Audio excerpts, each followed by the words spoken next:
barnaamijka xusuus reeb oo sidii horeba aan idinku sheegay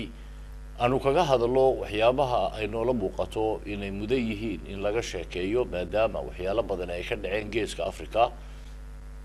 60kii ama 50kii sanadii ugu dambeeyay barnaamijkan waxaa marti noogu ah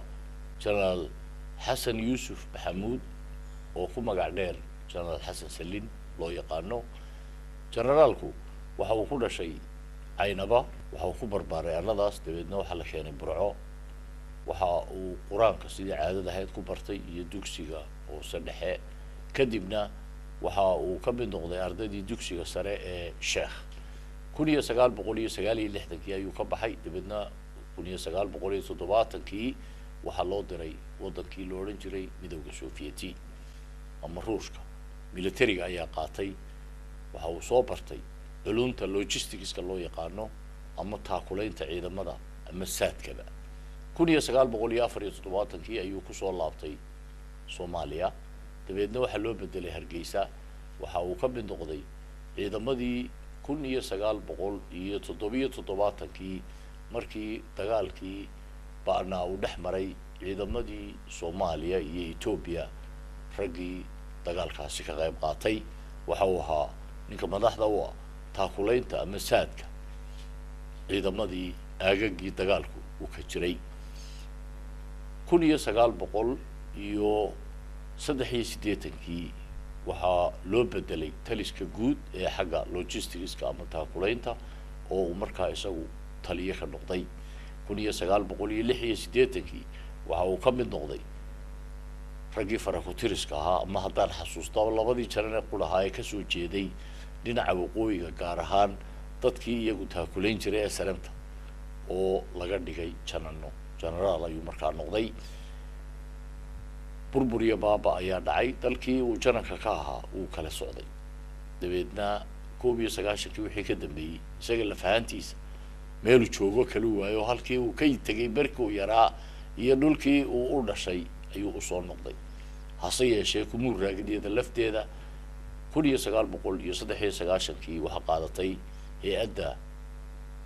ama barnaamijka cuntada adduunyada ee WFP loo yaqaano waxa la geeyay Afghanistan waxa kaloo haddana loo qaatay UNHCR oo la tagtay Afghanistan waxay mar kale la tagtay dalka la yiraahdo Albania oo mushkiladii Kosovo haddana waxa hay'adda lafteedu ay la tagtay waddanka Suudaan dalal badan oo adduunyada ayuu soo maray Zambia ayaa ka mid ahayd meelaha kale oo soo maray ugu dambaystiina waxa ugu dambeysay Darfur oo waddanka Suudaan oo uu ka shaqeeyay barnaamijka qaxoontiga adduunka UNHCR hay'adda la yiraahdo Hargeysa ayaan ka helay nasiib wanaag jenaraal xasan salin oo aan doonayay bal hadda waxyaalo badan inuu weydiiyo jenaraal barnaamijka horta ku soo dhawo marka hore waxaan u maraynayaa dee xogaa baan ka tilmaamay inihii noloshaadii hoose iyo tii yaradeed marka intayna waxa kala gelin maxaad ku dari lahayd qaybaha hore noloshaada oo aan isleeyahay uu yara iloobay ma way dhaaftay inta badan waa sheegtay runtii laakiin se meel yar haddaan yara saxsaxo صح meesha dhalashada inkastoo daada la qariyo daadii maadan xusin maxamed mal loo baahna kulli aniga sida rikoorka aan ku hayo ama waalidiintu ay ku haysatay waxaan dhashay 1948kii صح waxaan meeshaan ku dhashayna aynaba kama foga 5 ilaa 7 kilomitir bay jirta meel yar oo laamigan cusub ee imka berigi dambe la sameeyay ku taalo ayna bariga ka sii xigto leedahay ceeldaab sida abhay ii sheegay halkaasaan ku dhashay waad ka garan kartaa ceeldaab magaalo maaha oo markaa reerka meesha mi deegaanka reerka meesha ayilay waad waxaan si ku barbaaray magaalada Burco oo aan ka galay saa sheegtay iskuulka hoose iyo dhexe waxay iga horeysay oo malcaamadda laga qoray isla Burco xisbigii SNH malcaamad uu ku lahaa taqaanaa halkan iminka iska xarunta ah ee xitaa ilaa markii dambe xisbiyadan dambena isticmaalayeen baa ahayn jirtay xaruntii SNL ahaan jirtay marka waqtigaas waxay dee dhowr iyo kontonkii 8 iyo kontonkii bay ahayd malcaamad taalo xagga waqooyiga u jeeda oo uu haystay allah u naxariistay cabdiraxmaan sheekh bashiir ayaan qur-aanka aan ka dhigan jiray kadibna halkaa waxaan ka galay iskuulka elementary schoolkii burco kadibna sidaad sheegtay waxaan u gudbay sheekh oo aan ka dhameeyey 1969 waqtigaas waxa kaliya la raadsan jirayna waxay ahayd shaqo ma jirin in scholarship dibadda ah qofku wax soo barto halkaa ayaan dibadna militariga aan ka galay 1970gii waxaa la geeyey magaaladii la odhan jiray Leningrad oo iminka loo yaqaano St. Petersburg oo ka mid ah dowladda Russian Federationka ka mid ah ayaa akaademiya ku taalo oo lagu barto logisticska ama saadka sidaynu af Soomaaliga u naqaano marmarna leeda taakuleynta ayaan 4 sano iyo dheeraad kusoo qaatay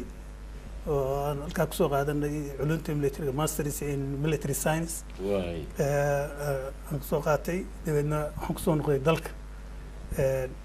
shaqo waxaan ka bilaabay markii aan soo noqonay aan dugsigii xoogaa tababarkii Soomaaliga ahayd awal anagoo aan military ahayn baanu galay ciidanka ee la soo yara carbiyey waxaana loo kala qaybiyey qaybihii militariga ee dalku lahaa waxaana la soo bedelay aniga iyo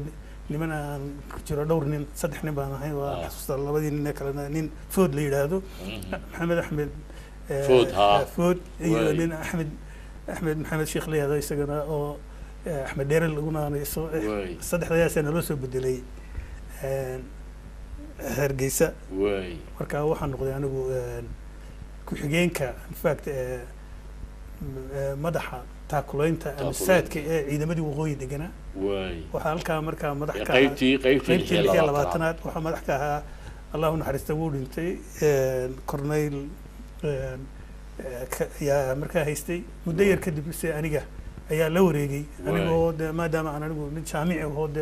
cilmigaas soo bartay ahaa sarkaalkii iga horreeyayna waxaa saraakiishii kusoo kortay uun darajadii militariga ilaa ciidamadii Somaliland Scoutka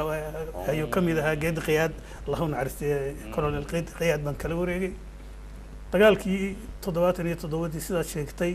intaan halkaa la gelin طبعا dhalinyaro arday ahayd markii inqilaabku dhacay dalka la qabsaday laakiin deenin iskuul dhigtaada ayadoo garan kara waayihii markaa jiray markii afgambigu dhacay military waa la wareegay horta military-gana waa la jeclaa iyada adiga qudhaadu doonatay military-ga inaad ka mid noqoto marka waayihii markaa jiray iyo dowladii rayidka ahaa iyo towradan markaa timid ee dhalatay ciidamadeedii aad ka mid noqotay isbedelka xagga siyaasadda intii aad maqnayd markaad soo noqotay waxaad ku aragtay maxaa ugu waaweynaa haddaan kuu sheego markaan iskuulka ka baxnay niman dhalinyaro ahoo xoog lahoo caadifad wadaninimo oo aadi ku jirto ayaan ahayn xamar baan tegey waxaan markaa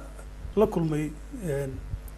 iyadoo sanadkii iga horreeyay la qaatay militariga inkastoo aan doonayay militariga inaan galo dabeedna 69kii iima suurtoobin waxa aan galay kii ku xigay 70kii baan u fadhiistay imtixaankii aan galay dabeedna sidaasaan maartay aan ugu biiray ciidamada waa sidaas sheegtay korasyo waa jireen dibadda loo tegayey oo meelo aan apply gareeyay waa jireen inkastoo aan qaarkoodna helin qaarkoodna aan iminka rabin sidii ii dhaafeen oo waad iska gartaa wadcigii waqtigaa jiray dowladdii dee markaa jirtay waxay ahayd waa markii la odhan jiray haddaan walba aynan gacanta ku hayneen haddaan dabaga ku daadihayn ama daaya lahayn dameerka abgaalba wuu dili lahaa waxba yani afka taa kusii dheerayne waxaan uga jeedaa runtii ilaahay un baan isku haleynaya aniga dibitaatina iima joogin cid kalena iima joogin waxaan ku kalsoonaa aqoontaydii iyo tacliintii oo waayo dee waxaan ka mid ahaa raggii iskuulka taariikhda weyn leh qiimaha badan leh tacliintiisana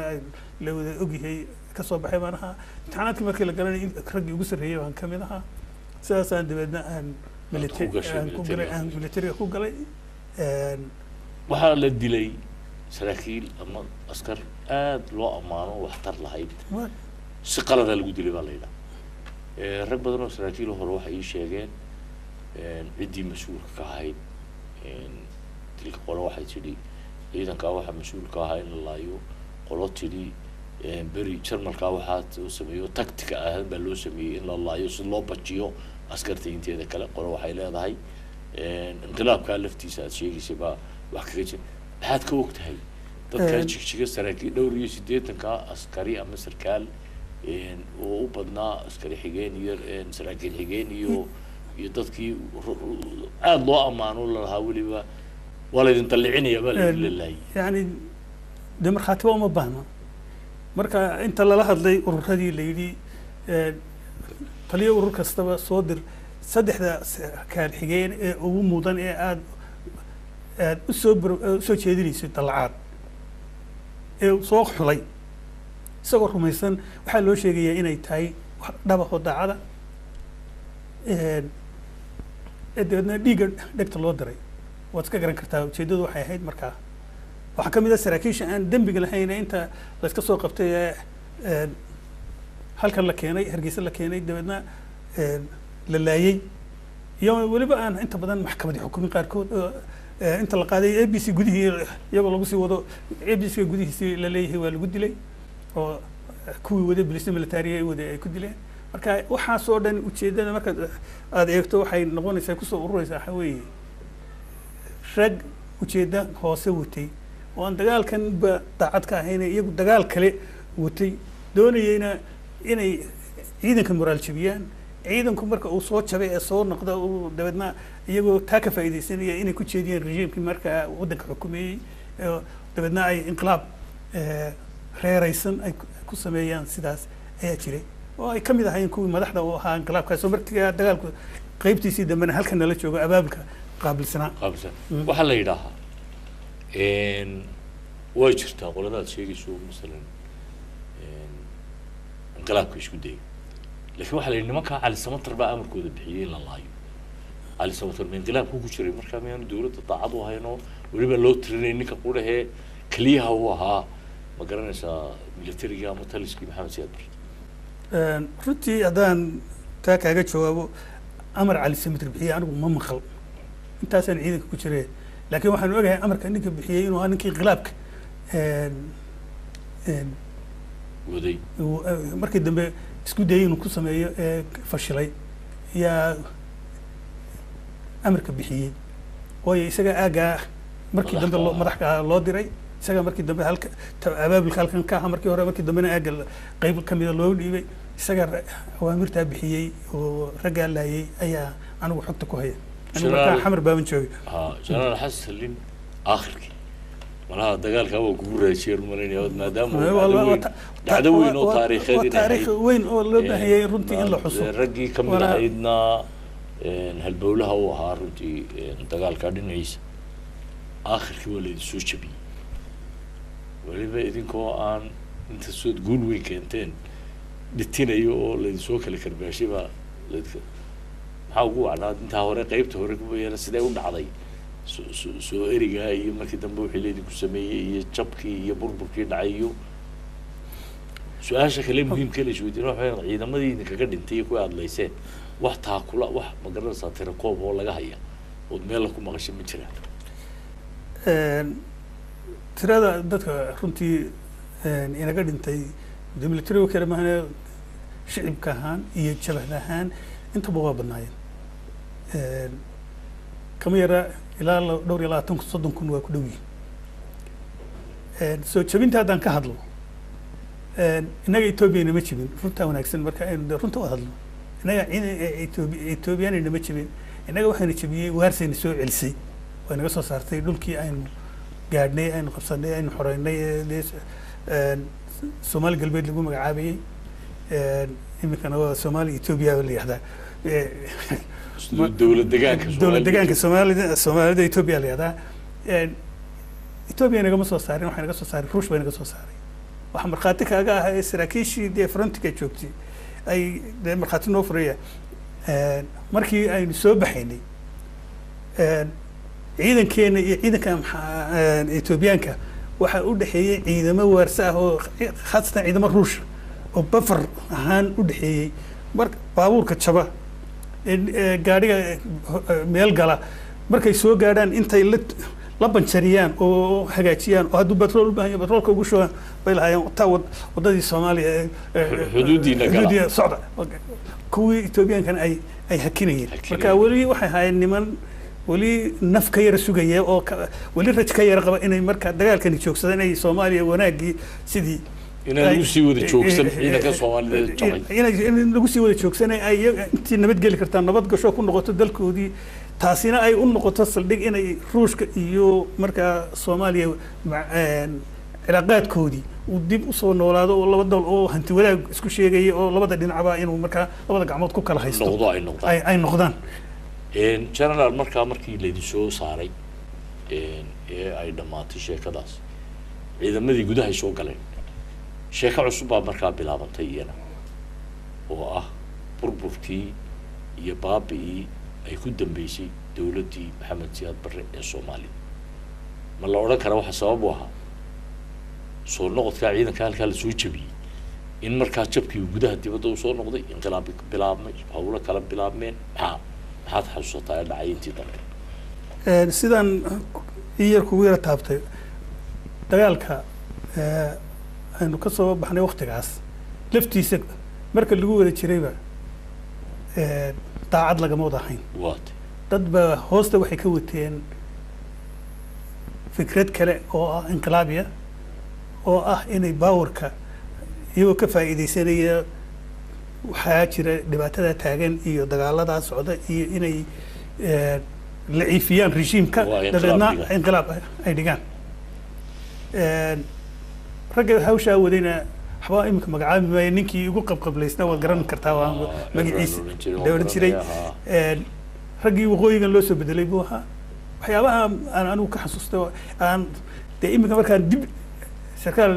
yaroo kabtanaan markaa ahaa kastoo da'dayda maanta yaray aad garan karto maanta aad oran karto markaad dee analysis samaysa ama markii dambeba dee aan ogaanay wax ka mid ahay waxaa weeye in la bilaabay kala soocid saraakiishii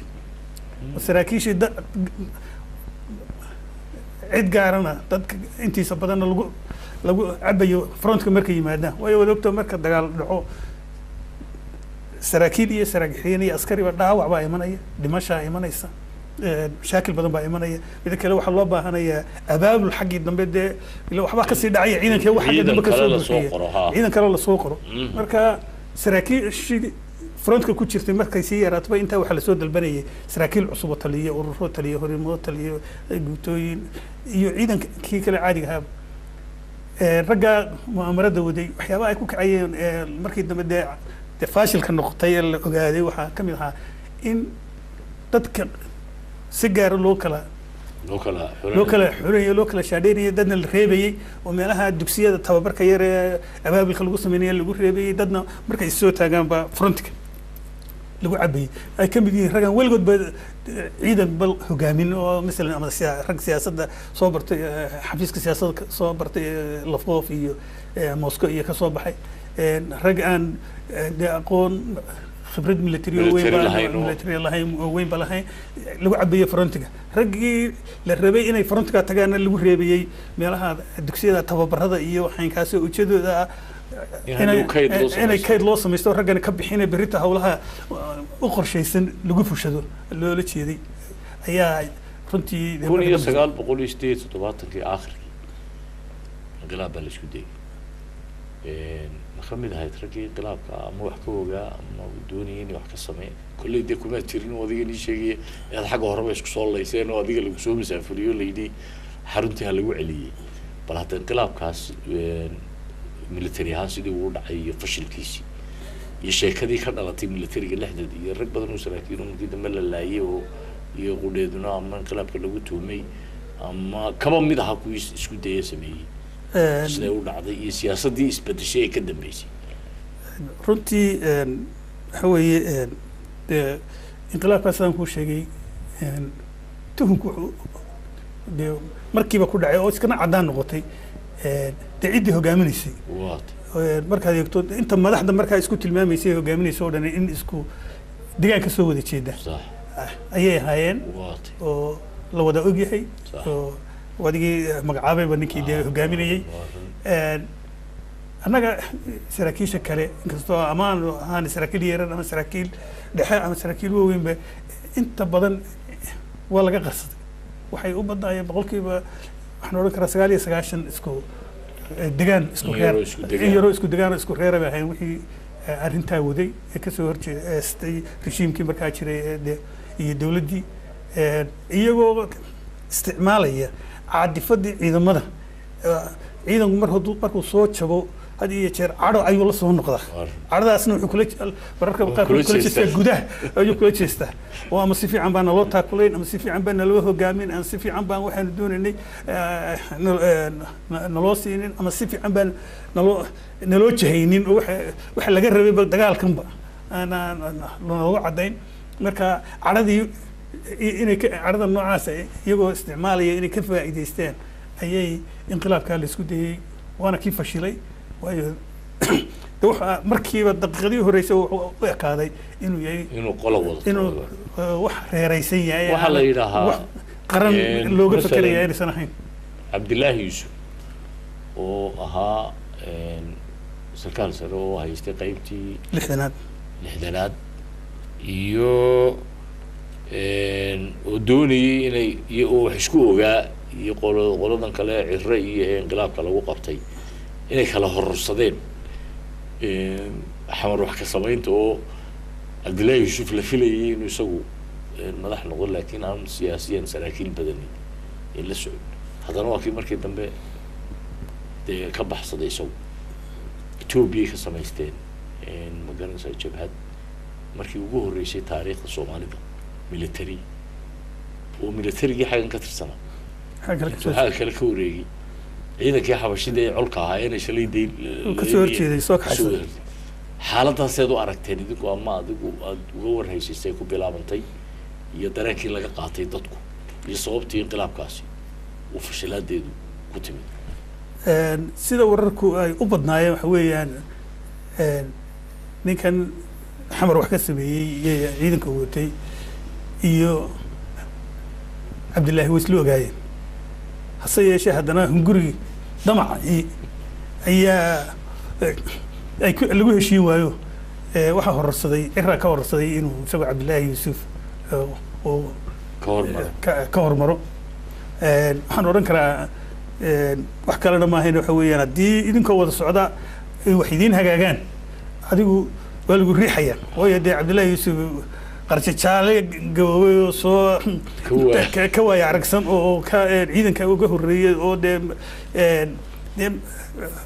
duqii meesha haystay bay yay isku ladahaayeen marka hunguri unbaa meeshii soo galay mad adiguba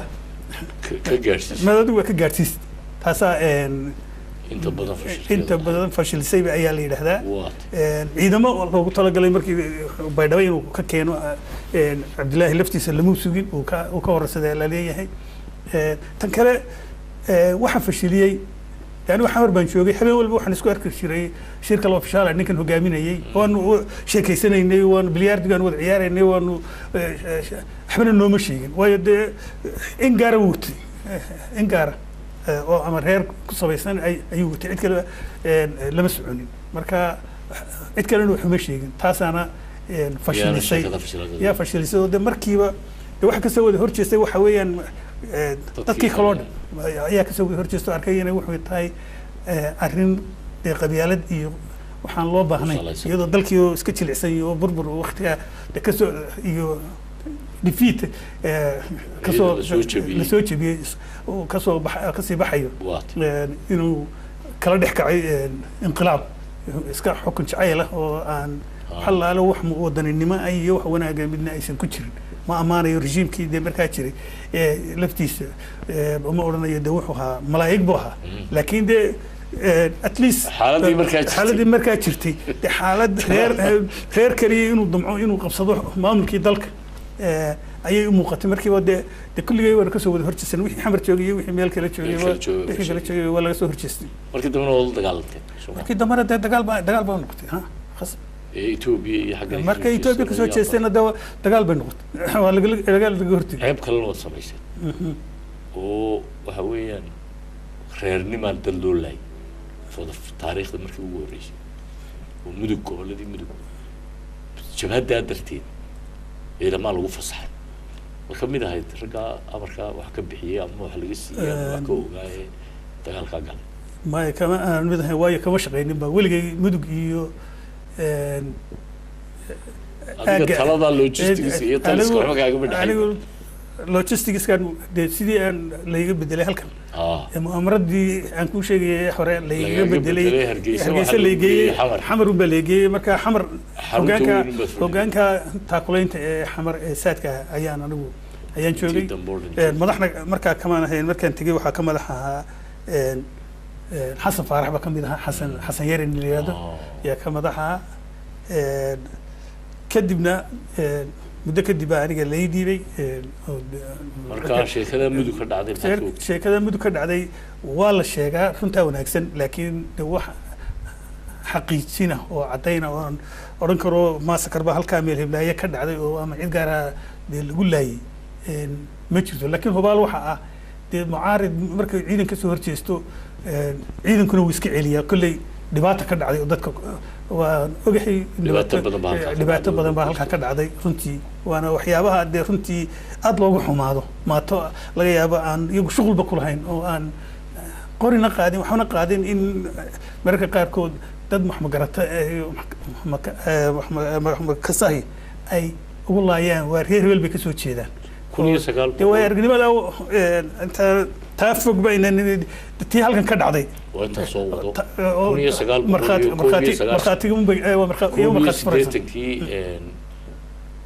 أيام مركي حقها شكولاتي حق النوي كولاتي وضد بدني واحد ترسل مركا عندي باتوين بدن أي تبنيين وقارك صوب بلابي كوني سقال بقولي لحلنكي دجال كادم بنا وقادو دعي يسبن سمكي وأي واحد بدنه هرين markii dambana qoladii ay taakulinayeen laftoodii laga hor keenay oo iyagii laftoodii la laayay oo la dhacay oo dhibaatooyin ay yimaadeen raqqa lafsano adag lagu soo wareejiyay taasina waxay dhalisay in jabhad labaad ay idinku furanto hadaatiin xukuumad taliskii militariga ee markaa waddanka haystay oo 1981 jabhadii asana ay samaysato dabeedna xaggana ay balaayo kale كبلابنتو حتى كوجي محا سبب وهابي كل تاي وكياني كعدون كانوا عاشوا كلا وأد أرنكا في شيء كتا بيروجيدي إلى مركي ودم بيسي نسلو يعني هل كي كودم بيسي وحي نقط إلى هران تدي أنا ولا سعودي وهي سراكيشي حمر شوكتي يعني كم ده رجي وجه صبحنا رجي تاكلين تودي حكسو بحيبانها كسو أنا مر والبعد بناك يسود جينين شرط بدن حمر كقبس إني جرجي الحلي ميلا بدن وشرتي وركي أن كان لجاري إن لبحه وحاجة اللي جت وشيستو الرجيم كان لبقعه وحيابي أن كلجاري لبق جاري سركيش أنا هين أن كل شريني أن سلقوا عن سنة وحكم ده nin kii meel muhiima jooga oo halgankaa wax ka tari kara in uusan ilaa qoorta laga soo qabanayo ka soo bixin oo halkaa jooga oo uunan soo banaynin waayo haddaad soo meesha banayso mid cadow ku ah oo kaaga daran baa la fadhiisinaya adoo dadkaagii dunyadaadii halqay halkaa igu yara haki generaal حسن يوسف محمود وحسن سليم كمجا دير أيان وكوريسرني برنامج كحسوس راب قيبت هراء هي برنامج كإنتها أنا دين كوتشو